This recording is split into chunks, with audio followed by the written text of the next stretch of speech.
1, 2, 1, 2, 3, 4. Almost a weekend and you don't know what to do. Or you just need something fun to listen to. Southside Pod! Yes, we're on the air. Pod. And the gang's all here, all things on the South Side. We're listening to the Southside Pod. Looking for the best Southside breweries. Or you might just need an awesome place to eat. Southside Pod! Mount Greenwood, Evergreen, Blue Island, Beverly, Payless, and Allsup too. You're tuned into the Southside Pod. Southside Pod! Oakland, Midlothian, Southside Pod. Oak Forest, Chicago Ridge, Flossmoor, and Bridgeview. You're listening to Southside Pod! And belly on up to the 9-foot homemade oak bar. Pour yourself a cold one. We're sitting in my basement. We're doing Southside Pod. My name is Chris, Bill, and Mike. You hear them as well. And we're found anywhere podcasts can be found and always at SouthsidePod.com. We're going to talk to a local Southside business today. We had a little snippet with them back at Mayfest in Blue Island maybe 3-4 weeks ago. But I brought them down here to my bar to talk about a company that they're running with the help of their neighbors. We'll get into it. And I went out to Lamont this past week and I found a new distillery that's going in. And I drank some beers. We'll get into that in a moment. Another thing that happened, actually two things this week before we jump into the show. We actually have people reaching out to try to become the first Ms. Southside Pod. If you don't know what that is, check out the last show, the one right before this. Remember, they're all on demand. It's easy to go back and listen. I'm in shock, and trust me, Bill is as well. But I'm going for it now. So we might start hearing from contestants very soon. The other cool thing that happened, James Van Osdol, he was on a show a couple of weeks ago, Q101 fame, also on a bunch of other radio stations here in Chicago, had me out and interviewed me on a panel at the first ever Chicago Podcast Day this past weekend. Again, it was an honor. Thanks again to JVO, but mostly thanks for the thing that he said in the middle of the panel. It was like that moment where I felt cool. He made me cooler, I think, than I am. After discussing this podcast and all the podcasts on my network and how this network operates, the Broadcast Basement On Demand Radio Network, he interrupted me with the microphone, looked out at the crowd, and said, I have a lot of radio people in this crowd in Chicago radio, and all of them should be scared of what this guy's doing. Obviously, we've got something here. I'm not scared of me. You shouldn't be scared either. I'm just a guy in my basement, and this is Southside Pod. A pitcher of beer, a pitcher of beer. Let's order another pitcher of beer. That pitcher of beer should come over here. I love that pitcher of beer. I am at one of the many locations for Pollyanna Brewing because they're all over the place now as they continue to spread out. We're in Lamont, downtown Lamont, at the spot that I always go to. We're going to talk about another Pollyanna location that's not a brewery. So stay tuned for that here as we sit with Ryan and Brian and Ed from Pollyanna. Guys, how are you? Doing great. Good. I'm going to start here with Ryan. You have some endeavors that you're working on. You're always doing something. We're going to get into this new location that's going to be in Lamont that's only like a block or so away and doesn't have anything to do with beer. And it intrigues me and excites me, and I can't wait to get into that. But before we get to that, let's talk about the deck that you have. Right here next to, what is this? Is this part of the canal? Is this the Babbling Brook that's next? What is this? The abandoned tentacle of the I&M Canal, I suppose. So, we, if COVID taught us anything the last couple of years, it's people want to hang out, drink beer outside. So we spent the last 6-8 months trying to figure out a way to increase our capacity outside. So here we sit right along the I&M Canal in Lamont, about 100 seats sitting out on a deck outside the brewery. It feels like you doubled the amount of room, if not more, to your brewery. Because I like your brewery. If you've never been out here, you definitely have to check it out in Lamont. But you have like the one side where you have a bar. You got some tables that are over there. You can see down below the workings of the brewery where Brian's working hard and making a ridiculous amount of beers. It's always a very deep menu of craft beers, new stuff, and old favorites that are always on there. And then you move like almost into another room, like there's like a second store, another building. There's a little bar in there. There's more tables. But this gives you a lot of room, right? Yeah, that was really the plan. Again, everything's been about being intimate to the process, watching, what you're drinking in your glass be produced down below and right outside here as we sit here enjoying, this the great creations on a nice sunny day. It's all been part of the plan. So. Well, let me talk to your brewer real quick. He's got lots of awards, as we learned from the last time. Last time we did this, he sat with the awards behind him so that he could reference them as he talked to me. Brian, how are you, man? Doing well. Thank you. Thank you for having us. Okay, so what am I having here right now? This is a West Coast IPA.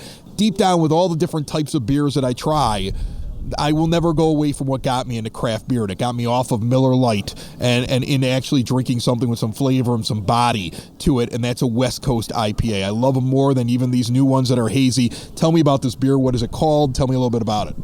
Sure. So we're actually not really known for a lot of our IPAs, but, we do a few of them, and I think we do them pretty well. Actually, we've done one that is our flagship IPA. It's called Lexical Gap. It's probably the second most popular beer we have, so we make quite a bit of it. But up until this one, it was actually the only West Coast IPA we've ever made. But we decided that 2022 was going to be the year of Pollyanna making more West Coast IPAs. So we decided to increase the hops that we're using on pretty much everything, and we introduced Stealth Coast the other day, so it's the first of our rotating new IPA series. And what's the difference? I mean, I don't mean to interrupt you, but you tell me, okay, well, we have a West Coast IPA. We're going to make more West Coast IPAs. In my mind, I always just think, okay, well, a brewery makes their IPA, it's that style, and then that's it. How do you make multiple really distinct, different West Coast style IPAs? Wouldn't they all be so close to each other you wouldn't be able to tell the difference? That's a good question, because that's kind of how we thought Lexical Gap was for us for about 8 years now. That was our IPA. That was what we were proud of, and that's what we stood behind. But you can do a whole lot with IPA, and I think Pollyanna's ready to introduce a little bit more. This one has a lot of unique hops that we don't use in something like Lexical Gap. The malt bill is a little bit different. It's not as high in alcohol. We have a lot of experience with water, so it's a completely different profile from start to finish than Lexical Gap, while maintaining a lot of similarities in that it's piney, resiny, dry, bitter, that classic Russian River type IPA that everybody used to seek out. So Stealth Coast it's an IPA that we brewed with Mosaic and Simcoe, so it's very piney, tropical, resiny. There's some berries in there, and then we used a new hop called HBC 630. That sounds like something made in a lab. What is that? Yeah, so that's part of a lot of the hop growers in the United States are experimenting with new hops. So this is one that's fairly new, and it doesn't even have a name yet. So it's so early on in its maturation stage that they haven't named it. You're using experimental hops in your beer. I like it. I'm digging it. Is there anything else here this summer? I know you're proud of all of your beers. I know you probably want to mention to me one of your favorites that's always around, so throw that in there if you want to. But is there anything else that's out now for the summer or that you have coming in the next week or two that when people get over here to Pollyanna, you're like, drink this, okay? It's good. I worked hard on this. I'm going to be sad if I see you walk in here and not drink it. What would that be? I think right now that's our Roselle Red. It's a Vienna lager that won a gold medal at the Great American Beer Fest last year, and it's just, to me, it's almost the perfect beer. It's 5% alcohol, it's malty, but it's not too sweet. It's got a little bit of a hop character. It's the perfect thing that you can drink either on a crisp, cool day or a hot, sunny day. I think it's one of the best beers we make, and it's fantastic. Brian, how many medals has Brian won with his beer? Have you kept a count? Is there a tote board someplace? I need 3 hands at this point. A pitcher of beer, a pitcher of beer. Let's order another pitcher of beer. That pitcher of beer should come over here. I love that pitcher of beer. Pollyanna's opening a distillery in Lamont. We're going to hear about that. We'll be back with those guys. And we will run through fields of peppers. Or maybe we'll just talk about it here at the bar. You're listening to Southside Pod. I have a confession to make. It's true. And I'm guessing you have done the same thing. Put more time into thinking about what's for dinner. than preparing for your retirement. But if you think your retirement needs deserve more attention, I agree with you, and I want to help you out. I've got a local, experienced, down-to-earth guy who's a friend of this show. He's got a get-to-know-you approach and do the right thing values, and he's been around for over 20 years right here on the South Side. His name is Tom Walsh. He's located on the corner of 111th and Kedzie, and he's waiting for your call. In times of financial uncertainty, how can you stay on track? Call someone who's invested in your success. Reach out to Tom now, 773-779-0023, or pop in at the office right on 111th and Kedzie. Tell him we sent you. Edward Jones, Making Sense of Investing, member SIPC. Did you see this thing a couple of weeks ago? The thing that I said, I've been saying it now. I've been saying it for 20 years. I said it when I was on the radio, back at the turn of the millennium. I was like, this Kim Kardashian sex tape, she set this whole thing up. This is all set up. Didn't it come out? This is how she got, now, and then it came out. The guy who was actually in the video with her publicly said, all the sex tapes came out like leaked. Her own mother is the one that contracted him to sleep with her on tape. That's awesome. So they could be rich. And we all made these. Well, I didn't make them because I never watched the Kardashians, but you people made them all rich. Right, they're famous for being famous. That's right. It. They never did anything. They never accomplished Their father anything. did. The father was a lawyer.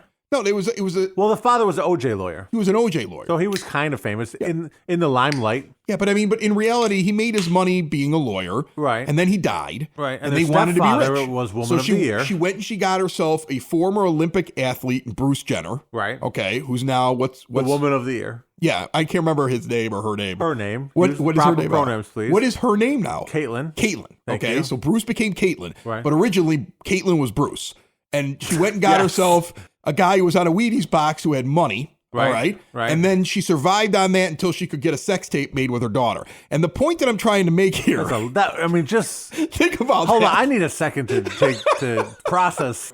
And she ended up with Pete Davidson of all people. It's so weird. That guy, weird. What's wrong? I mean, not wrong. What's going on with him? He made a deal with the devil, or he Ariana Grande is extremely well endowed. Yeah, what is going on? Or I'm not sure, but he is. He's my hero. He's an ugly man with weird tattoos that he looked like he did himself. You know what? His dad died on 9/11, and they should all get that. Like, if I'm not, hold on, no, not that. No, those who had dads that died on 9/11 should get what Pete Davidson got. What you're saying. You see what I'm saying? Yeah. Like, if on 9/11, remember how you felt on 9/11? It's like a when legacy. You were sitting there, when you were sitting in front of the TV on 9/11, right? And you watched what happened, and you knew how many firemen and policemen had died trying to run into that building, right? And you knew they had kids, right? Right. Wouldn't you at that moment have wished for them and be like, "Hey, kid, I know this is tough. Been a rough week, but you, however, in 10 to 12 years, man, so many. I am so jealous of future you, right? And the amount of tail that you will get. It doesn't matter how ugly you are, how unfunny you are. No. How many bad tattoos you have, how badly you dress, how awful you are on your weekly comedy show. Showing up once a month on Saturday Night Live to do one bit. Women will fall over you and men will want to be you. Right. Not really, but only for one reason, and that's because women will want you. Right. And this is why. Sorry your dad died. This is how we're going to make it up to you. Right. This is how fate made up to you. Your dad dying on 9/11. Oh, God, I messed up on that whole 9/11 thing. What can I do to this little Davidson kid? Yeah, this Davidson kid's dad was supposed to make it out. Something went wrong. It's like that. What's that one Chicago show where it was like the early edition where he gets the newspaper? They have to like change the lives. Right. Something went wrong. Right. And God looked down and said, "Oh no, damn it! I messed up. I first the platypus and now this."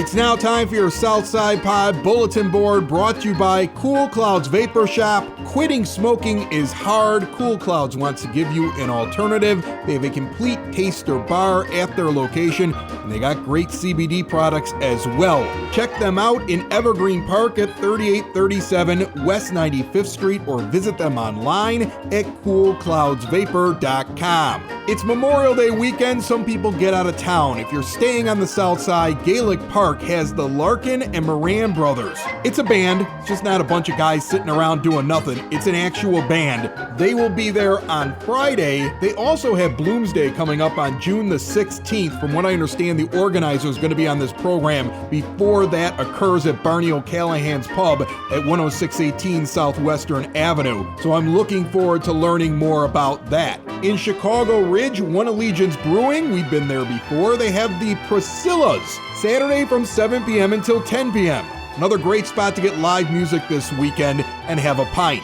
You may also want to check out Open Bottle on Friday night. It is 90s night. Open Bottle's in Tinley Park. They're going to be tapping a couple of different beers that are named after things from the 90s, but they're also streaming VH1 pop-up videos and MTV TRL. Go back in time at Open Bottle in Tinley Park this weekend. And of course, Memorial Day is an important day. Lots of services all around the area to remember those that laid down their lives. Palos Heights is having their remembrance on the 30th, Memorial Day at 11 a.m. at Memorial Park. That's your bulletin board. If you ever want to get anything on the bulletin board, just reach out to us through southsidepod.com. You can send us a message. You can leave a message, like a voice message, by clicking on the microphone in the bottom right-hand corner of the screen on whatever device that you're using. You can also use that to nominate yourself or a friend or anybody you know for Ms. Southside Pod. I really hope this continues to grow.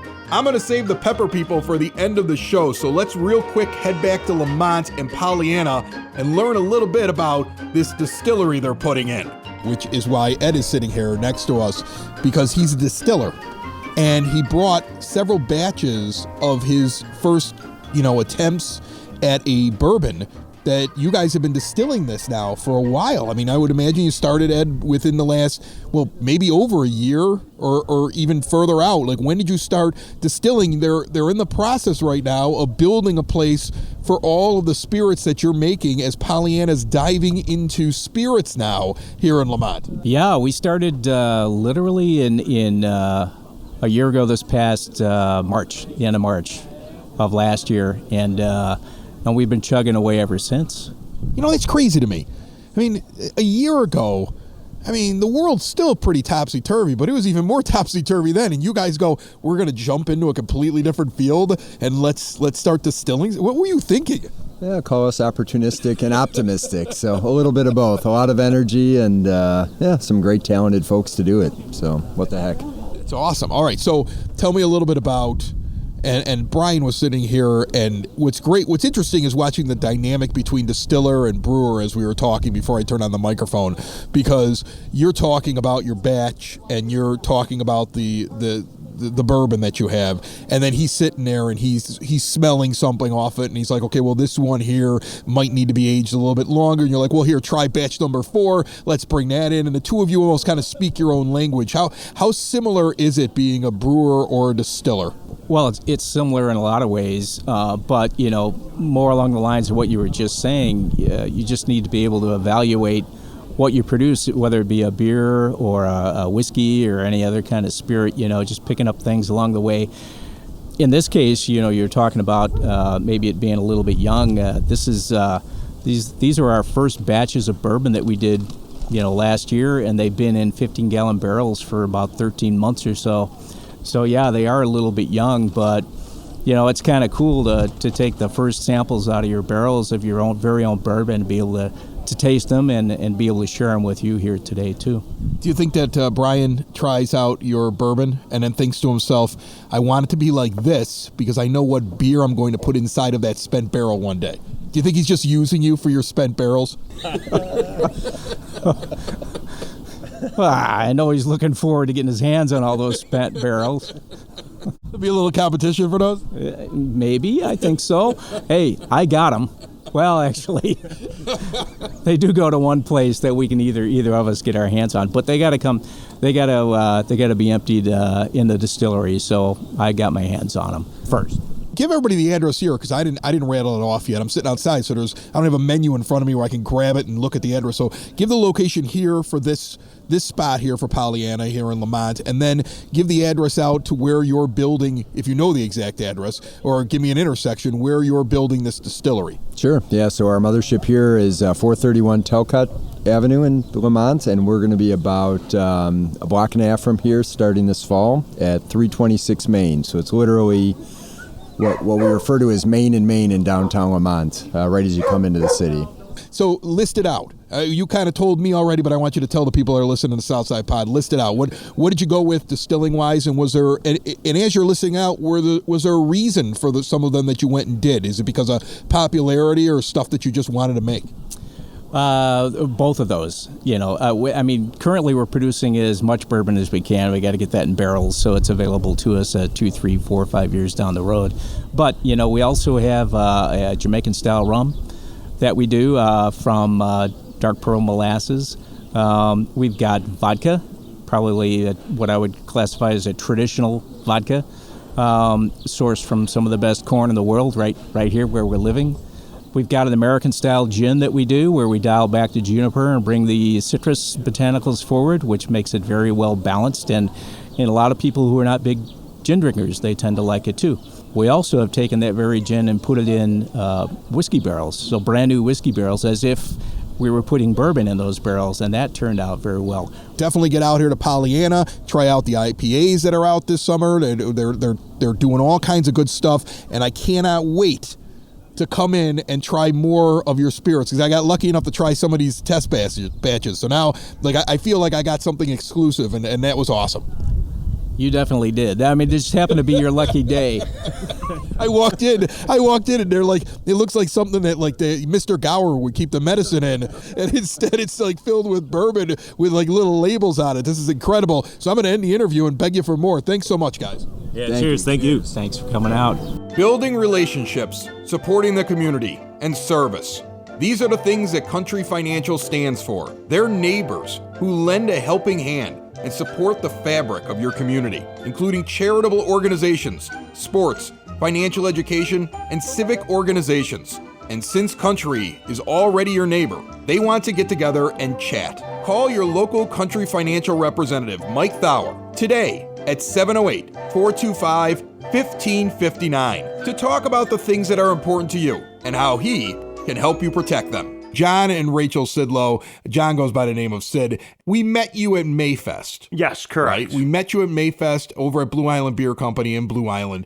What I learned about it, Rachel, maybe you tell me a little bit about this.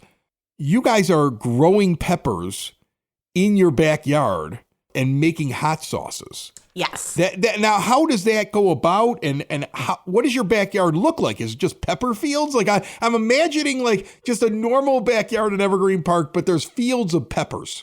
It's a normal small backyard, and we just found parts of the backyard where the peppers seem to thrive. We figured out which peppers we used the most. So it's not the entire backyard. No. You're not walking. You don't get up in the morning, walk out the back door, and walk through your field of peppers like you're Kevin Costner. No, but that would be the dream. I imagine very tall pepper. How tall do pepper plants go? Well, yeah, they could get 5 feet. 5 feet? I would say, yeah. All right. Because I'm trying to imagine tall pepper plants. Okay, Rachel's walking through the pepper plants in the morning. She's got herself a latte or something like that, and she hears something like, "If you build it, it will come." And that's what I'm imagining in the backyard in Evergreen Park. So how many different kinds of peppers do you grow? Are all of them in your backyard, or do you get some of them outsourced? We do get some of them outsourced. What we do is we grow the most peppers that we need. Some peppers I'll actually grow at my parents' house. That's in Evergreen Park. So your parents have a separate Evergreen Park location. Yes, correct. Where they have a field of peppers. No, not a field of dream peppers. It has a couple areas. I never knew there were so many pepper fields in Evergreen Park. Right. You throw a couple pepper plants here and there. You gotta put. We're not like the. Russians invading Ukraine. Right. No. We'll put some peppers in some people's yards. Right. With them knowing about it. Yeah, you let people know you're coming. We pay rent. Yes. You pay rent. Yeah. The pepper plants. You're not pay just rent. walking in telling them you're now part of Mother Russia. Right. Okay. All right. I get that. I understand it. So how many different hot sauces are you making? Again, if I didn't mention it, Sid sauce. that you're making. We do. Okay. We do like 17 sauce, about 18 sauces, 17 of them like all year round. Like there's one that's kind of like There's a crazy one. No, There's 17 sauces. There's the one that you get out of control. It's like a limited release you put out. Yeah, well, just with what's in it and stuff like that. Right. Peaches. Yeah. It's a peach sauce. Yeah. Is it hot? Yeah, it's got a nice flavor. It is hot. Serpenter's Cobra Peach. Yeah. Okay. Like, you know, the A nod to G.I. Joe. The G.I. Joe guy? Well, that was the thing. Like, I got the one that was the jalapeno, and it was Sergeant something. Staff Sergeant Moonracer. Okay. Yeah. That's the green one. And there was a little army guy attached to the Yes. top of the bottle, which my son thought was great. My 6-year-old was like, I got another army guy. And he ran off with the staff sergeant. It's just advertising. We Right. put the Matchbox on the one sauce. We put the army guy on the other. Yeah. You know, so the kids You will get a want toy. the sauce. So you have to buy it so the kid gets a toy. Right, It's like right. a Happy Meal. It's like a Cracker Jack Right, box. right, Exactly. I exactly. love it. Okay. So the one that I had, that one, the staff sergeant, Yes. what's it called? Moonracer. Moonracer. I love it. That one had like a jalapeno base. Yes. And I bought this from you. I brought it home, Cinco de Mayo, throw it on top of the enchiladas that my wife made. Nice. She makes everything from scratch. So this was not a kit. So Okay. like me pulling out a sauce, she gave me a look like, you're changing what I make for you. Like this was a big deal.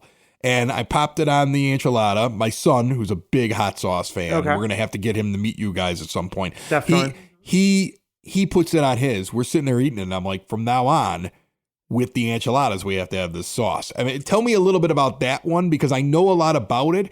And my thing was flavor, a Right. little bit of heat. We made a mistake and we didn't shake it ahead of time. Okay. So after we shook it, more heat. We were laughing about that. We're like, hey, there's Sure. no heat to this. Then we shook it. We're like, oh, there's heat. We're idiots. It said shake. And then we put it on there. But tell me a little bit about that sauce. Well, of course, shake, shake, shake. You know, Yeah. that's a song. Well, basically, that sauce is jalapeno is in it. There's like garlic, lemon juice, lime juice. So these are like the perfect things for like anything Mexican. Like you know, definitely. I think that's what I told you. I was like, I wanted a hot sauce because I know Right. a lot of them you put on Exactly. wings or you put on something else. And I was like, I want something for Mexican food. In my Definitely. family, we just call it green sauce. Green sauce. It was solid, though. I mean, it was really good. I really enjoyed it. And when you describe it to me, I always think to myself, well, that must be easy. He just says, you put a little lime, you put a little lemon, you throw a little pepper in there. How difficult is it to make your own hot sauce? Because basically you've started an entire company Right. in your backyard and then other people's backyards who you've invaded. Right. And you have them now helping you make your hot sauce. But this is interesting. I mean, this is like you probably started with like an idea to do one, and now you got 16 or 17, whatever the date is on the calendar, and you have multiple fields of peppers in people's backyards. So tell me, how hard is it to make the sauce? Like, are you sitting in the kitchen, Rachel, and you're like making these with a big giant pot? Do you come up with the recipe and have somebody produce it? How does it work? I have to go into the other room because otherwise the fumes Really? of hot sauce. Right. Now I'm picturing Go through the something like house. Breaking Bad. Now I've got Walter White in the back of a trailer making hot sauce. That's what's in my mind. Exactly. Exactly. I know it depends. how Rachel's hard over it here is- saying science, and that's all she's saying. Like, that's what I'm picturing at this point. How hard it is to make the sauce depends on what the sauce is. Grind up the Because- crack rocks. And Right, there we go. exactly. Some of the sauces, the batches, only make a limited amount. Some of them it makes a lot. You decide to start a hot sauce company. You both have day jobs. Okay. You're like, we're going to start making hot sauces. I think it's cool, to be honest with you. I remember I got a gift one year. It was like, make your own hot sauce. And I did it. And I was like, this is cool. It was very involved. And then I was done. You at some point decided I'm going to mass produce hot sauces. He How got did a this gift happen? too. Yeah. Is that how it started? It is how it started. Right. One year I One thought, gag gift, and all of a sudden you got fields of peppers in your backyard, Rachel. One year I thought I didn't have enough Christmas presents for him, and I found a make your own hot sauce kit my at God. Bed Bath and Beyond, And it turned into a business. and it turned into a business. That's crazy to me. How does somebody get Sid sauce? Well, they can contact us on Facebook. Right. You're out of Evergreen Park. Yes. Yes. So I can look up Sid Sauce on Facebook. Yes. Right. Right now you're not giving out, like, it's not like you have a storefront. You don't want people knocking on the door. That's the dream. You're not giving out tours But it's not happening you're yet. not like a winery where they let you walk through the grapes. You're not letting people walk through the peppers in the backyard yet. No, you can't Eventually, step on maybe. the peppers. Not now. Right. Okay. Right now, Facebook, they reach out to you through Facebook. Are you in any stores yet or no? No, Yeah. not currently. Do you have any bars, restaurants? Do you have a brewery pouring hot sauce into their beer? No, not yet. Okay, we're going to work on this. What's your best one? Each of you take a turn. Best one I make is zombie guts. That must be hot. It is Is that the hottest one? That's our second hottest one. Like you had the mango slayed your family I on did. the at the Mayfest. I Like, did. I that had was Mango the- Slayed Your Family, which was really tasty. That I was the remember, first one. I remember saying to you, I can taste the mango. It's not just heat. Right. I also remember after we were done talking, going over to the bar immediately because we were in Blue Island Beer Company. Sure. In Blue Island for that festival, and ordering a stout specifically because I wanted to kill the heat because it was hot. I was sweating for a while. Well, Chris, this is the only time I ever meet you here is what beer is involved in. So you got to think about that. So Rachel, what's your favorite here? My favorite is Maggie the Vampire Slayer. What makes that good? What does it taste like? It's a garlic sauce. yeah, it's a garlic. That garlic. hits the vampire thing. It's a garlic hot sauce. It's with cayenne peppers. It's a mild version Maybe of put- it. There's Maybe not- put this on like some wings or something No, like that. Oh or- yeah, you can marinate meats with it. You could do a lot of different things like Mexican food. But then, you know, I put there's it so on many- Chinese food too. Right. Anything that has garlic in it already is really good with it. Okay. All right. All right. Because we do hear a lot of strange things. What people put hot sauce on anyway. I don't want. Listen, this is a PG show. Sure. Okay, sure. we're not going to Well, talk about all the places that do people that put hot when sauce. you walk the fields and Right. stuff like yeah, that. I mean, We'll when I tell come, you some stories. when I come, I want to come and walk the fields. That's Right, what I'm going right. to do. So I'm going to come and walk the fields. We'll do your main field and not one of them that you put in somebody else's backyard. But I think this is really cool. Like, I love this. It's a South Side business. In your spare time, you've taken a gift on how to make hot sauce and you've turned it into a business where you have a bunch of different sauces and you're showing up at all these events on the South Side. And I wish you guys the best. I hope that it blows up. I loved what you gave me. I really did. Like, here's the thing. If I didn't like what you gave me, we wouldn't have talked again. I'd have been like, oh, they were just a segment on one of my shows. I liked what you gave me. I was like, come over to the bar, sit down, have a couple of beers. Let's talk about this. And now I want to walk through the fields. Awesome. Appreciate Excellent. that. Thank you. Sid Sauce, check them out on Facebook. Thanks, guys. You're welcome. Thank you for listening to see what's happening on the Southside Pod. On the Southside Pod. Join us again and be sure to tell a friend about the Southside Pod. About the Southside Pod. All things about the neighborhood we live in. All things about the places that we go. It's the best side of Chicago, the South Side Pod. That's it. That's the show. What are you waiting for, like 30 seconds of like an outtake or something funny at the end after the song? This show came out in the afternoon on a Thursday instead of the morning. I'm clearly stressed and like I have too much to do. You want me to go back and find that too? How about this? You want more Southside Pod? Subscribe. You'll never miss it on any device, any podcast player, anywhere. All the options are at SouthsidePod.com. We got tons of shows for you to go back and check out right now. They're still good. It's the best thing about podcasts. They're on demand. Listen to like 6 of them in a row. We'll see you next week on Southside Pod.